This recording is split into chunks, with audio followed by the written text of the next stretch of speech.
यह कहानी बोर्नियो नाम के उस घने और रहस्यमयी जंगल से शुरू होती है जहां घनी हरियाली के कारण दिन में भी सन्नाटा और अंधेरा छाया रहता है। पेड़ों की ऊंची ऊंची शाखाएं आपस में इस तरह उलझी हुई हैं कि सूरज की रोशनी बमुश्किल गीली जमीन तक पहुंच पाती है। उसी जंगल में एक शिकारी अपनी पुरानी बंदूक लेकर शेर का शिकार करने आया था। वह बहुत अनुभवी था और उसे यकीन था कि आज उसका निशाना सही लगेगा। धीरे धीरे आगे बढ़ते हुए उसे दूर से वह विशाल शेर दिखाई देता है, लेकिन इससे पहले कि वह अपनी बंदूक उठाता, शेर अचानक पीछे मुड़कर जान बचाकर भागने लगता है। शिकारी को बड़ा आश्चर्य होता है कि एक ताकतवर शेर उससे क्यों डर रहा है, लेकिन अगले ही पल उसे एहसास होता है कि शेर उससे नहीं बल्कि उसके पीछे आ रहे किसी और खतरे से भाग रहा था। अब वही अज्ञात खतरा शिकारी के पीछे पड़ जाता है। उसके पैरों तले जमीन खिसक जाती है और वह बिना सोचे समझे किसी भी दिशा में भागने लगता है। भागते भागते वह एक उफनती नदी के किनारे पहुंचता है और पीछे खतरे को आता देख वह पानी में कूद पड़ता है, लेकिन पानी के अंदर कोई बहुत बड़ी और ताकतवर चीज उसे पकड़ लेती है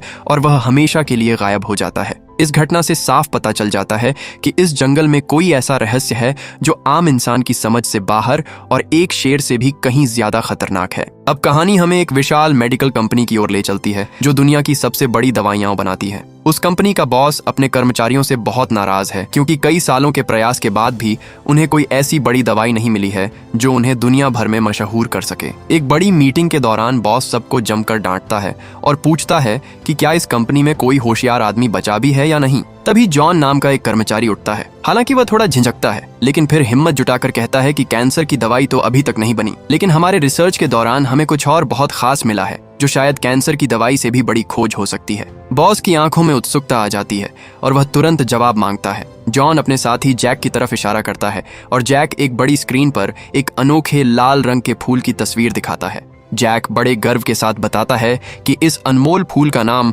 ब्लड ऑर्किड है। यह कोई साधारण फूल बिल्कुल नहीं है क्योंकि यह फूल 7 साल में एक बार खिलता है और वह भी सिर्फ 6 महीने के लिए। इसके अंदर कुछ अद्भुत रसायन होते हैं जो इंसानी कोशिकाओं की उम्र को पीछे कर सकते हैं और उन्हें नया जीवन दे सकते हैं। मतलब इस फूल से बनी दवाई इंसान को लंबे समय तक जवान रख सकती है, बीमारियों से बचा सकती है और उसकी जीवन लीला को बढ़ा सकती है। लेकिन सबसे मुश्किल बात यह है कि यह फूल सिर्फ बोर्नियो के उसी खतरनाक जंगल में पाया जाता है जहां अभी अभी शिकारी की मौत हुई थी और अभी यह फूल खिला हुआ है, लेकिन सिर्फ 2 हफ्ते और उसके बाद यह मुरझा जाएगा और अगले 7 साल तक गायब रहेगा। बॉस को यह सुनकर बहुत खुशी होती है और वह तुरंत आदेश देता है कि बिना किसी देरी के बोर्नियो के लिए टीम भेजी जाए। किसी भी कीमत पर यह फूल लेकर आओ, चाहे कितनी भी मुसीबत क्यों ना आए। इस मिशन के लिए 6 बहादुर और होशियार लोगों की एक टीम तैयार की जाती है। इस टीम का लीडर जैक है जो बहुत महत्वाकांक्षी है। उसके साथ जॉन है जो असली वैज्ञानिक है, सोफिया नाम की एक बहुत ही समझदार महिला वैज्ञानिक है और 3 अन्य मजबूत साथी हैं जो मुश्किल घड़ी में काम आ सकें। ये सभी लोग बोर्नियो पहुंचते हैं और सबसे पहली चुनौती सामने आती है कि जंगल तक जाने के लिए एक बहुत बड़ी और उफनती नदी को पार करना होगा, और वह भी तब जब मौसम बहुत खराब है। कड़ाके की बारिश हो रही है, हवा के झोंके नाव को डुबो सकते हैं। वहाँ खड़े सारे नाविक पैसे देने पर भी मना कर देते हैं क्योंकि उन्हें अपनी जान प्यारी है। तभी वहाँ विल नाम का एक खुरदुरा लेकिन बहुत अनुभवी नाविक मिलता है जिसके कंधे पर हमेशा कंग नाम का एक पालतू बंदर बैठा रहता है। विल एक अजीब किस्म का आदमी है। उसकी आंखों में जंगल का डर नहीं बल्कि उसके साथ एक पुराना नाता दिखता है। वह बड़ी मोटी रकम मांगता है और टीम के पास कोई विकल्प नहीं होता, इसलिए वे पैसे देकर उसकी नाव पर सवार हो जाते हैं। नदी पर सफर शुरू होते ही मुसीबतें शुरू हो जाती हैं। जैक विल को एक नक्शा दिखाता है और छोटे रास्ते पर जाने का दबाव डालता है, लेकिन विल उसे चेतावनी देता है कि वह रास्ता जानलेवा है और वहाँ बड़े बड़े झरने और खतरनाक जीव रहते हैं। जैक फिर भी अपनी बात पर अड़ा रहता है क्योंकि उनके पास समय नहीं बचा है। नाव पर सफर के दौरान टीम की एक लड़की सैटेलाइट फोन पर बात करने के लिए किनारे पर आती है और अचानक लहर की चपेट में आकर नदी में गिर जाती है। बाकी लोग चीखने लगते हैं कि उसे बचाओ, लेकिन इससे पहले कि कोई कुछ कर पाता, एक विशाल मगरमच्छ पानी से बाहर निकलता है और उस लड़की को अपना निशाना बना लेता है। यह देखकर विल बिना किसी हिचकिचाहट के पानी में कूद जाता है। वह मगरमच्छ से भिड़ जाता है, लड़की को धक्का देकर नाव पर चढ़ा देता है और फिर अपने तेज चाकू से मगरमच्छ को कई वार करके मार डालता है। पूरी टीम हैरान रह जाती है कि एक साधारण नाविक इतना बहादुर कैसे हो सकता है। लेकिन सबसे हैरान करने वाली बात तब होती है जब मरे हुए मगरमच्छ को पानी के अंदर से कोई और भी बड़ी चीज खींचकर गहराई में ले जाती है। इसका मतलब ये है कि इस पानी में कुछ और भी है जो मगरमच्छ से भी बड़ा है। रात होते ही तेज आंधी और बारिश शुरू हो जाती है और विल नाव रोकना चाहता है, लेकिन जैक उसे पैसे का लालच देकर आगे चलने पर मजबूर कर देता है। अगली सुबह नदी में बहुत सारी लकड़ियां तैरती हुई दिखाई देती हैं और विल समझ जाता है कि आगे एक बहुत बड़ा झरना है। वह नाव घुमाने की पूरी कोशिश करता है, लेकिन अचानक नाव का इंजन जाम हो जाता है और स्टीयरिंग भी काम करना बंद कर देता है। नाव सीधे तेज बहाव के साथ उस विशाल झरने की तरफ बढ़ने लगती है। विल चिल्लाकर सबको जरूरी सामान पकड़ने को कहता है और अगले ही पल सब एक बहुत ऊंचाई से नीचे गिरते हैं। चमत्कारिक तरीके से कोई भी व्यक्ति नहीं मरता, लेकिन उनकी नाव पूरी तरह से चकनाचूर हो जाती है और अब वे सब जंगल के बीचों बीच फंस गए हैं। उनके पास ना तो नाव है और ना ही किसी तरह की आवाजाही का कोई साधन। विल अपने दोस्त को फोन करता है जो दूसरी नदी पर नाव चलाता है और दोस्त $5000 की मांग करता है। टीम मजबूरन उसे पैसे देने का वादा करती है और पैदल जंगल के रास्ते उस नदी की तरफ बढ़ती है। रास्ते में एक झील पड़ती है जिसे पार करना बहुत जरूरी है। विल का बंदर कंग बहुत जोर से चीखना शुरू कर देता है, लेकिन कोई उसकी तरफ ध्यान नहीं देता। पानी में जैसे ही सब लोग आगे बढ़ते हैं, सबसे पीछे चल रहे एक साथी को पानी के अंदर से कोई बहुत ताकतवर चीज खींच लेती है। कुछ देर बाद वह लड़का बाहर आता है तो उसके कपड़े फटे हैं और वह बुरी तरह घायल है, लेकिन इससे पहले कि कोई कुछ समझ पाता, पानी से एक विशाल एनाकोंडा बाहर निकलता है और उसे पूरा का पूरा मुंह में दबा लेता है। सबकी चीखें निकल जाती हैं और वे तेजी से पानी से बाहर भागते हैं। विल बताता है कि यह एनाकोंडा इंसानों को खाने के लिए मशहूर है और एक बार जब यह किसी को खा लेता है तो उसे हजम करने में कई हफ्ते लग जाते हैं, इसलिए कुछ समय के लिए वे सुरक्षित हैं। इस भयानक खतरे के बावजूद जैक हार मानने को तैयार नहीं है। वह कहता है कि इतनी दूर आने के बाद अब पीछे नहीं हट सकते। ये फूल करोड़ों का है और हमें इसे लेकर ही जाना है। बाकी साथी घर लौटना चाहते हैं, लेकिन जैक कड़ा रुख अख्तियार करता है। विल भी कहता है कि वह इस मिशन से हटना चाहता है क्योंकि वह और किसी की जान खतरे में नहीं डालना चाहता। आखिरकार सब यह तय करते हैं कि पहले उस दूसरी नदी तक पहुंचें जहां विल का दोस्त उन्हें बोट लेकर मिलने वाला है और फिर आगे का फैसला करेंगे। रास्ते में एक साथी की पीठ पर छोटे छोटे खून चूसने वाले कीड़े चिपक जाते हैं और विल बड़ी सावधानी से लाइटर जलाकर उन्हें निकालता है।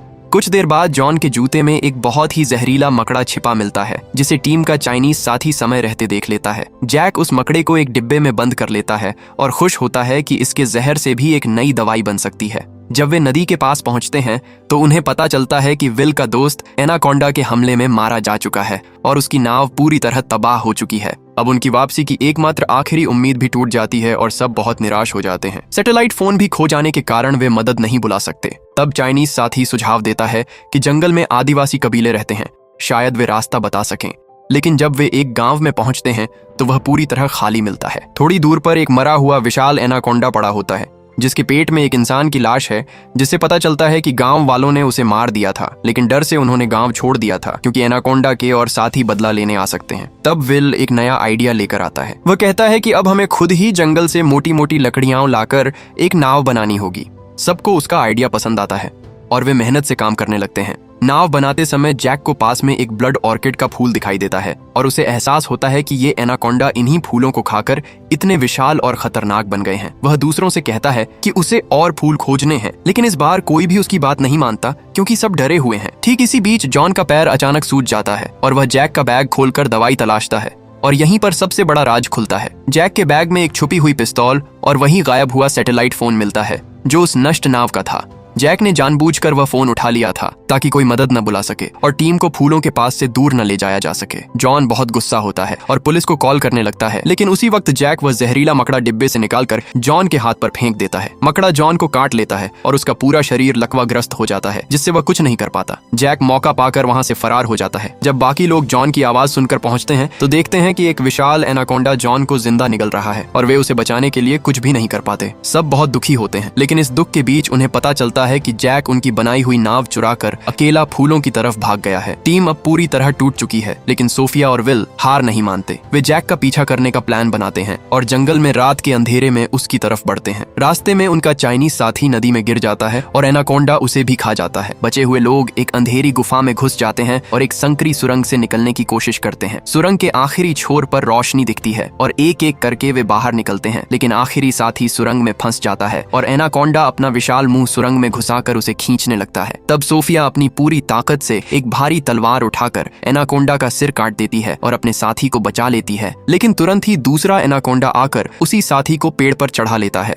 विल उसका पीछा करता है और नीचे से चाकू फेंककर एनाकोंडा के सिर में वार करता है, जिससे एनाकोंडा मर जाता है और उसका साथी बुरी तरह घायल होकर नीचे गिरता है, लेकिन बच जाता है। इसी बीच जैक उस जगह पहुंच जाता है जहां ढेर सारे ब्लड ऑर्किड फूल खिले हुए हैं और वह उन्हें देखकर बहुत खुश होता है। टीम भी छिपते छिपाते उस जगह पहुंच जाती है और वे जैक से नाव चुराने का इंतजार कर रहे होते हैं, लेकिन जैक उन्हें देख लेता है और तुरंत अपनी पिस्तौल निकालकर उन सबको गन पॉइंट पर ले लेता है। अपनी बात मनवाने के लिए वह विल के कंधे पर गोली मार देता है, जिससे विल बुरी तरह घायल होकर जमीन पर गिर पड़ता है। जैक सोफिया को एक बैग देता है और धमकी देता है कि अगर उसने फूल तोड़कर बैग नहीं भरा तो वह उसके साथी को मार डालेगा। सोफिया को एक गिरे हुए पेड़ के तने पर चढ़कर फूल तोड़ने जाना पड़ता है, जबकि नीचे एक गहरे गड्ढे में दो विशाल एनाकोंडा अपना मुंह खोले बैठे हैं। वह बड़ी मुश्किल से फूल तोड़ती है, लेकिन वापस आते समय वह जैक को चुनौती देती है कि पहले बंदूक नीचे रखो वरना वह बैग नीचे गिरा देगी। जैक उसकी धमकी पर नहीं झुकता और उसे मजबूर कर बैग फेंकवा लेता है, लेकिन जैसे ही वह बैग उठाता है घायल अपनी आखिरी ताकत लगाकर उस पर झपट पड़ता है। दोनों की जोरदार लड़ाई में बैग गिर जाता है और उसमें बंद जहरीला मकड़ा बाहर निकल आता है। जैक उस बैग को उठाकर अपने कंधे पर लटका लेता है, लेकिन मकड़ा उसे काट लेता है और उसका पूरा शरीर लकवाग्रस्त हो जाता है। बिना हिलने डुलने के काबू वह फूलों से भरे बैग के साथ सीधे उस गड्ढे में गिर जाता है जहां दोनों एनाकोंडा थे। एनाकोंडा तुरंत जैक पर झपट पड़ते हैं और उसे मार देते हैं। इसी भागदौड़ में सोफिया भी नीचे गिर जाती है, लेकिन सांपों का पूरा ध्यान जैक पर होता है, इसलिए वह मौका भांपकर जल्दी से ऊपर चढ़ाती है। हालांकि एक एनाकोंडा अब उन लोगों पर झपटता है। तभी टीम की एक समझदार साथी वहां पड़ा हुआ एक ज्वलनशील ऑक्सीजन सिलेंडर उठाती है और चिल्लाकर एनाकोंडा का ध्यान अपनी तरफ खींचती है। विल बंदूक से गोली चलाने की कोशिश करता है, लेकिन गोलियां खत्म हो चुकी हैं। आखिरी साथी फ्लेयर गन उठाता है और सीधा निशाना लगाकर एनाकोंडा के खुले मुंह पर आग लगा देता है। मुंह में आग लगते ही एनाकोंडा बुरी तरह तड़पने लगता है और उसी गड्ढे में गिर जाता है जहां पहले से विस्फोटक सामग्री और जैक पड़ा था। अचानक एक बहुत बड़ा धमाका होता है और पूरे गड्ढे से आग की लपटें उठती हैं। चारों तरफ की मिट्टी और भारी भारी पत्थर